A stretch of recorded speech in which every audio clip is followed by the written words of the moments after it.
저는 아주 신선한 충격이었습니다. 지금 뭐 작가 선생님들도 두 분도 마찬가지지만 심 교수님이나 김희영 교수님하고 안진국 비평가님 공부하는 아주 착실하게 공부하는 시간이었습니다. 그래서 사실은 이런 큰 변화들이 급하게 빨리 다가오는데 사실은 제대로 앉아서 공부할 시간이 없었는데 뭐 세 분이 축약해서 그냥 딱 정리를 해주시니까 아마 여기 오신 분들도 많이 공부가 됐으리라 봅니다. 그래서 저는 질문이라기보다는 제가 들으면서 김희영 선생님 너무 간결하게 아주 골자만 딱 강의를 해주셔서 너무 잘 들었습니다. 공부가 크게 됐습니다. 제가 모르는 부분을 그냥 여쭙는다고 얘기해 주시면 될 것 같고요. 이해해 주시면 될 것 같고요. 아까 말씀 중에 AI의 알고리즘이나 작가의 말로 새로운 걸 만든다. 그런 부분에서 우리의 신앙과 기독교적 신앙과 비교가 된다. 이제 그런 학자 얘기를 하시면서 그 얘기를 해주셨는데 그 부분에서 이제 아까 넘어가지 못하는 부분은 하나님이 물론 말씀으로 창조하셨지만 하나님은 어떤 데이터를 근거로 하시지 않고 무에서 유를 창조하신 부분이 있다고 한다면 아까 안진국 선생님도 그 부분을 약간 건드려서 얘기해 주신 것 같은데 AI는 그 부분에서는 굉장히 큰 차이가 있다고 생각이 들거든요. 그래서 이제 그런 부분에서 약간 반론이 생기는데 제가 이제 이론가의 내용을 정확히 알고 있지 않기 때문에 제가 놓치는 부분이 혹시 있나 그 부분을 한번 문의해 드리고 싶고요. 그 다음에 뭐 사실은 지금 기술과 인간 간의 관계에 대해서는 뭐 디스토피아로 갈 것이다. 아니다. 잘 화합이 돼서 유토피아로 갈 것이다. 여러 이론가들의 논쟁이 쭉 있어 왔는데 어쩔 수 없이 지금 우리 인체 내에서도 기계가 이제 뭐 신장, 뭐 인공 신장이 하고 사이보그가 나오는 시절인데 과연 디스토피아적인 시각으로 봐야 될 것인가? 화합을 해야 된다면 어떤 지점에서 어떻게 화합을 해야 될 것인가? 이 지점에서 크리스찬들은 또 어떻게 접근해야 될 것인가? 그게 늘 사실은 제가 궁금했었습니다. 개인적으로. 그래서 김혜영 선생님이 생각은 어떠신지 그 지점에 대한 질문을 드리고 싶습니다. 그리고 세 분 강의 너무 인상적으로 잘 들었습니다. 감사합니다. 네, 좋은 질문 감사드립니다. 제 발표가 이제 제가 생각하고 있는 책을 보다가 이렇게 문득문득 드는 생각들을 좀 정리하는 기회가 돼서 굉장히 이제 거친 글인데 이게 좋은 평을 해주셔서 감사드리고요. 그 부분 아까 이제 원본과 복제 부분인데 AI 부분도 있지만은 이미지 파일이라는 게 보이지 않아서 이제 보리스 그로이스가 그거를 이제 신과 신의 존재와 비교해서 논의한 부분이다. 이제 그 부분은 그거를 신이라고 얘기했다기보다는 그런 어떤 속성에 대해서 얘기를 한 거라 아마 제가 좀 그걸 분명하게 설명을 안 한 부분이라서 전혀 이제 그것을 신으로 대체할 수는 절대 아니고, 그리고 제 생각에는 뒷부분에서 말씀 이제 그냥 제가 이렇게 약간 엮어서 했던 부분이 지금 안직구 선생님께서 하셨던 것처럼 AI에 들어가 있는 그 데이터로 창작이 가능하지만 인간과 AI의 차이에 대해서도 이제 창의성이라던가 이런 부분, 뭐 느낄 수 있는가, 감정의 부분 이런 것들의 어떤 구분에 대해서도 말씀하셨지만 제가 그냥 더 깊이 있게 공부를 해야 되겠지만은 지금 당장 드는 생각은 그것이 그러니까 인간이 신을 모방하는 그 단계인데 그게 마치 자기가 신이 된 것 같은 그런 착각을 할 수 있는 거의 다시 또 한 번의 이제 바벨탑을 이제 보이지 않는 바벨탑을 쌓고 있는 상황이 아닐까라는 생각이 조금 들어서 인간이 만든 AI와 이제 둘이 협업을 해서 마치 하나님이 말씀으로 창조하듯이 이제 그 단계까지 간 그 메커니즘이 이제 복제하고 있는, 그러니까 하나님이 원본이라면 우리는 이제 그걸 복제하고 있는데 마치 우리가 하나님이 된 것 같은 착각 안에서 너무나 오만해지고 있는 그 상황에서 우리가 좀 반성해야 되지 않을까. 약간의 이런 발전에 대한 제동이 필요한 때잖아요. 그래서 그런 어떤 윤리라는 지점은 사실 뭐 아까 이제 유전자 작업도 하기도 하지만 작업뿐만 아니라 사실은 인간이 할 수 있는 건 지금 다 할 수 있는데 윤리적인 문제 때문에 안 하고 있는 부분도 많이 있기 때문에 인간이 아무리 기술적으로 다 할 수 있다 하더라도 지금 제재하는 그 부분들을 언제까지 우리가 그걸 홀드할 수 있는지, 그런 부분은 사실 앞으로는 윤리의 문제라는 생각이 좀 들어서 그 부분을 말씀을 드리려고 잠깐 했었던 부분인데 좀 명확하지 않았던 것 같습니다. 안 선생님 그 강의도 너무 재밌게 들었습니다. 아마 이 지금 AI가 젊은 작가들 사이에서 굉장히 새로운 기술로 각광받고 있지 않습니까? 지금 저희도 지금 스페이스 캐는도 작가 한 분이 조영각이라는 작가분이 AI 갖고 설치 작업을 하고 있는데 작가들한테 혹시 해주고 싶은 말씀이 있으실까요? 혹시 그 지금 인공지능에 대해서 관심이 많은 젊은 작가들한테 혹시 선생님 기준으로 한마디 해주실 수 있으면 마지막 질문 삼아 부탁드립니다. 갑자기 제가 질문을 받아서 좀 당황스럽긴 한데요.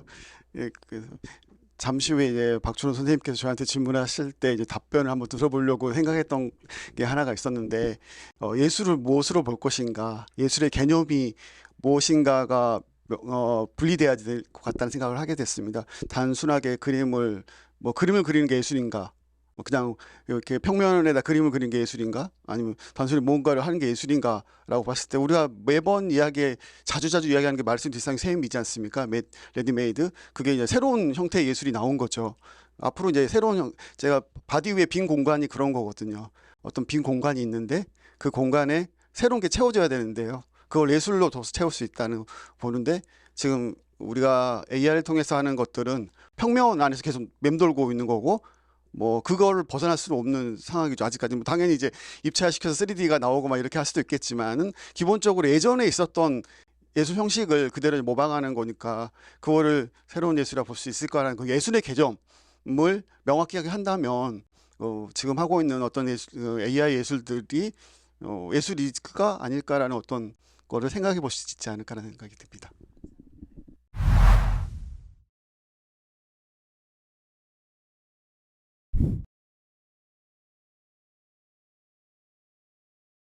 먼저 의미 있는 발제 잘 들었습니다. 예술이 아니라 인류의 미래에 대해 많은 생각을 해보게 됩니다. 몇 년 전 이세돌과 알파고의 대국을 기억합니다. 이세돌의 완패였습니다. 알파고의 학습력이 어느 정도인지 실감했습니다. 하지만 지금 전 세계는 인공지능 연구에 사활을 걸었습니다. 화수분이라고 확신하기 때문입니다. 자본주의에 기반한 소비사회에서는 모든 것이 상품화합니다. 상품은 소비될 때만 상품입니다. 따라서 수단 방법을 가리지 않고 주목받는 것이 그만큼 중요해졌습니다. 신기한 볼거리를 추구하는 시대입니다. 인공지능을 이용한 작품 생산도 이런 관점에서 설명할 수 있습니다. 과학자의 호기심과 예술인의 창의성이 중요시되는 이유도 여기에 있습니다. 17세기 서양에서 데카르트 이후 기계론적인 자연관이 보편화되었습니다. 의학도 그런 관점에서 발전을 거듭했습니다. 복제형 논리로 대변되는 생명공학도 이런 연장선상에서 비롯되었다고 할 수 있습니다. 더불어 과학기술의 발전은 예술가의 상상력에도 영향을 미치고, 반대로 예술가의 상상력이 과학자에게 통찰력을 제공하기도 합니다. 실례로 1786년 이탈리아 과학자 갈바니의 실험에서 1818년 소설 프랑켄슈타인이 비롯되었습니다. 이러한 맥락에서 1984년 영화 터미네이터가 제작되었습니다. 1996년 복제형 돌리가 탄생했습니다. 2003년에는 인간의 게놈 지도가 완성되었습니다. 2005년에는 장기 이식을 위해 복제된 인간을 소재로 한 소설 네버 렛 미 고가 발간되었고, 이후 같은 제목의 영화로 제작되었습니다. 이즈음 에드와르 칵은 나팔꽃의 일종인 피투니아의 세포에 자기 혈액에서 추출한 DNA를 융합하여 새로운 식물인 에두니아를 만들었습니다. 2016년에 일론 머스크는 이식할 수 있는 뇌 컴퓨터 인터페이스를 개발을 목표로 뉴럴링크를 설립했습니다. 이러한 연구로 인류는 궁극적으로 육신이 아닌 기억의 지속을 통해 영생의 길을 찾을 수도 있습니다. 이러한 맥락에서 인공지능을 이용한 예술작품도 생산되었다고 할 수 있겠습니다. 한마디로 호모사피엔스는 17세기 물리학에서 촉발된 과학혁명에서부터 시작해서 19세기 진화론을 거치며 신의 죽음을 직감했고, 드디어 20세기 말에 생명공학이 등장하며 호모데우스로 진화하고자 합니다. 결국 영생과 육신의 편린을 지향하고자 하는 욕망은 육화된 개체로 복제인간을 만드는 것과 영적인 존재인 인공지능을 개발하는 것으로 표출되었습니다. 이제 로봇과 함께 살아가야 하는 시대입니다. 호모데우스의 욕망 때문에 스스로 판단하고 학습을 토대로 창의적 사고를 하는 인공지능과 함께 사는 시대는 언젠가는 도래하리라고 봅니다. 인공지능도 딥러닝을 통해 축적된 정보를 통해 상상력을 발휘할 수 있지 않을까 생각해 봅니다. 아는 것이 있어야만 상상도 가능한 것이니까요. 그러면 당연히 창의적인 사고도 할 수 있지 않을까 싶습니다. 이것이 제 견해입니다. 이런 생각에 대해서 안진국 선생님의 견해를 여쭤봤는데 아까 잠시 그 말씀을 하셨네요. 예술을 어떻게 바라봐야 될 것인가에 대해서 말씀을 해주셨는데 하여튼 그 말씀을 좀 들어보고 싶고 그러면 제가 좀 여러 가지 답변을 드려보도록 하겠습니다. 우선 욕망에 대해서 이야기하고 싶습니다. 지금 박준호 선생님께서 말씀해 주신 거에 거의 근간은 욕망인 것 같습니다. 앞에는 자본주의 욕망을 이야기했고 그 뒤에는 영생에 대한 욕망을 이야기했던 것 같습니다. 그 욕망이 사실은 하나님이 우리한테 주신 거기도 하지만 그 욕망이 많은 걸 작동하는 것 같습니다. 하나님께서 우리에게 있는 게 영혼이죠. 영혼과 육체가 있을 때 영혼을 영과 혼으로 나눌 수가 있잖아요. 그래서 동물 같은 경우는 동물혼이라고 해서 그런 책도 나와 있고 동물혼에 대해서 생각을 하고 있습니다. 동물 영이라고 하지는 않죠. 그런데 동물도 혼 정도밖에 없는데 과연 인공지능이 영혼이 있을 수 있을까? 라는 제 의문이 하나가 있습니다. 예를 들자면 인공지능은 아마 로또 절대로 안 살 겁니다. 우리는 로또를 사죠. 욕망이 있고 그거에 믿음이 있습니다. 나가 될 수도 있다는 믿음이 있기 때문에 하는 거지. 그 확률적으로 그렇게 안 될 거가 명확하거든요. 이 인공지능은 그걸 못 하는 거죠. 이런 식으로 우리가 어떤 믿음 안에서 이거는 될 거다라는 믿음 안에서 모든 걸 행동하게 됩니다. 논리적이지 않죠. 계속 제가 강의에서 말씀드렸던 부분이 그건데요. 인공지능은 엄청 논리적이기 때문에 만약에 그림을 안 그릴 겁니다. 그림이 별로 도움이 안 된다는 걸 알고 있거든요. 하지만 인간은 그림을 통해서 이게 어떤 감정의 어떤 것들을 받고자 하는 것도 있고 그런 영을 조금 이렇게 표현하거나 그거에 대해서 받고자 하는 것들이 있기 때문에 인간이 그림을 그리고 시를 쓰고 노래를 하고 노래를 작곡한다고 생각합니다. 그런 부분들이 인공지능하고 많이 다를 거라고 생각합니다.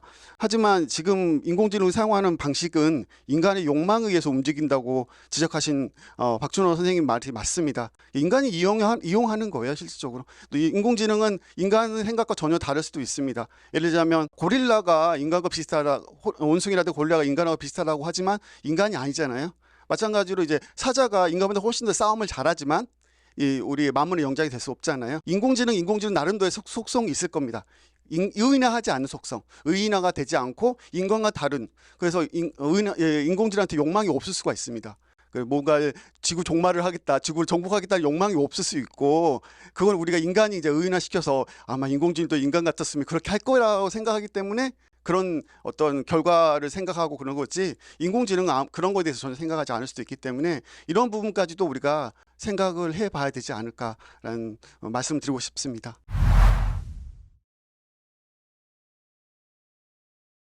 우리 그 발제를 해주신 두 분의 작가 선생님 그리고 김혜영 선생님, 안진구 선생님 너무 감사합니다. 사실 우리의 지식 그리고 이와 같은 시대에 제가 작가들의 인터뷰에도 그렇게 질문했지만 예술이라는 거 그리고 이 시대의 지배적인 그런 지식과 신앙이라고 하는 이미 이 근대가 아주 나가빠지고 버려야 할 것으로 규정한 그런 것들을 붙잡고 있는 모습이 아마 어떤 측면에서 보면은 아까 누가 얘기하셨죠? 임춘희 선생님이 이게 제 발제를 좀 봐주세요 할 때 애처롭게 봐주세요 이렇게 얘기했는데 사실 이런 모습이 굉장히 애처롭게 보일 수도 있을 것이라고 생각을 합니다. 그런데 제가 최근에 그 제독 철학자 한병철이라는 사람의 그 리추엘의 종말이라는 책을 이제 최근에 굉장히 인상적으로 읽었는데요. 우리에게 실증이라고 권태로운 것, 우리를 권태롭게 만드는 것은 작년 겨울에 산 옷이지 오래된 것이 아니다. 그렇게 그런 얘기를 듣고 제가 굉장히 공감을 했습니다. 저도 늘 글을 쓰지만 정말 기도하면서 씁니다. 제가 하나님 제 이 작은 머리로 우리의 지식과 이성과 지혜 안으로 결코 들어올 수 없는 하나님, 동굴에서 모색하듯이 하나님 그래도 우리가 하나님에 대해서 이야기하려고 할 때 이 부족함을 하나님이 물고기 2마리와 보리떡 5개처럼 여기시고 애처로이 여기시고 주님께서 축복해 주십시오. 그렇게 기도를 합니다. 저는 우리들 특히 부족한 저의 어쨌든 어떤 그 이야기들이 어떤 결론보다는 어떤 질문들을 조금 더 공명시키고 우리가 바라봐야 될 곳으로 이 주의를 집중하는 그런 그 계기가 되기를 바랄 뿐입니다. 오늘 너무나 감사드리고요. 마이크를 심정환 선생님께 넘기겠습니다. 감사합니다. 네. 네, 다시 한번 우리 발표자 지리자분들을 위해서 박수해 주시기 바랍니다. 저희 CH 포럼이 이처럼 가치 있고 아름다운 연대를 계속해서 이어나갈 수 있도록 기도해 주시고 함께 해 주시기 바랍니다. 이것으로 제4회 CH 포럼을 마치겠습니다. 감사합니다.